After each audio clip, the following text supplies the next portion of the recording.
ಎಲ್ಲರಿಗೂ ನಮಸ್ಕಾರ. ಇವತ್ತು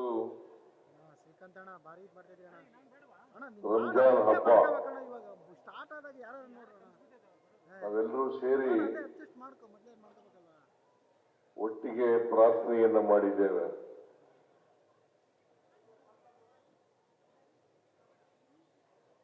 ನಾವು ಪ್ರಾರ್ಥನೆ ಮಾಡ್ತಕ್ಕಂಥದ್ದು ಮನುಕುಲಕ್ಕೆ ಮತ್ತು ದೇವರಿಗೆ. ನಾವೆಲ್ಲರೂ ಕೂಡ ಮಾನವರಾಗಿ ಬಾಳ್ತಕ್ಕಂಥದ್ದು ಅತ್ಯಂತ ಅವಶ್ಯ. ಪ್ರತಿಯೊಬ್ಬ ತಮ್ಮ ಬದುಕನ್ನ ಸಾರ್ಥಕ ಮಾಡ್ಕೋಬೇಕಾದ್ರೆ ನಾವೆಲ್ಲರೂ ಕೂಡ ಮಾನವೀಯತೆಯಿಂದ ಪರಸ್ಪರ ಪ್ರೀತಿ ವಿಶ್ವಾಸಗಳಿಂದ ಇರ್ತಕ್ಕಂಥದ್ದು ಅತ್ಯಂತ ಅವಶ್ಯ. ಭಾರತ ದೇಶ ಅನೇಕ ಜಾತಿ ಧರ್ಮಗಳಿಂದ ಕೂಡಿರ್ತಕ್ಕಂಥ ದೇಶ, ಸಂಸ್ಕೃತಿಗಳಿಂದ ಕೂಡಿರ್ತಕ್ಕಂಥ ದೇಶ. ಈ ದೇಶದಲ್ಲಿ ಯಾವುದೇ ಜಾತಿ ಧರ್ಮ ಇದ್ರೂ ಕೂಡ ನಾವೆಲ್ಲರೂ ಕೂಡ ಏಕತೆಯಿಂದ ಬಾಳ್ತಕ್ಕಂಥ, ಒಟ್ಟಾಗಿ ಬಾಳ್ತಕ್ಕಂಥ ಕೆಲಸವನ್ನ ಮಾಡಬೇಕು.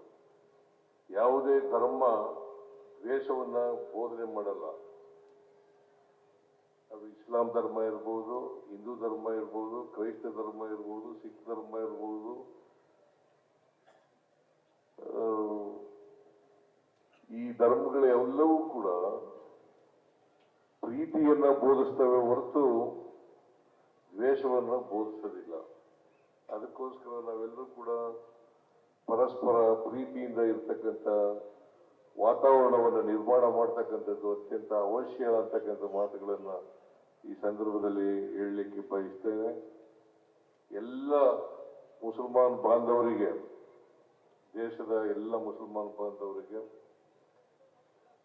ಈದ್ ಮುಬಾರಕ್, ಈದ್ ಮುಬಾರಕ್. ಎಲ್ಲ ಮುಸಲ್ಮಾನ್ ಬಾಂಧವರಿಗೂ ಹಬ್ಬದ ಶುಭಾಶಯಗಳು. ನಿಮ್ಮೆಲ್ಲರಿಗೂ